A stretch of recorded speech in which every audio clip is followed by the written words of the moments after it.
The Secretary of State's office this week released new voter registration data for California, contrasting what it is now with what it was 2 years ago during another odd-numbered year.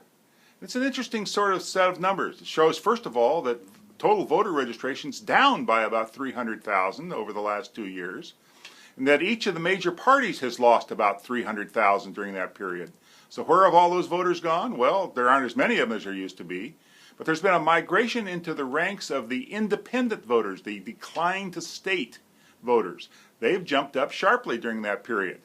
And there's one more anomaly. There's a whole group of minor parties in California, and most of them have just really very few registered voters. But one is pretty big, about 500,000, and that's the American Independent Party.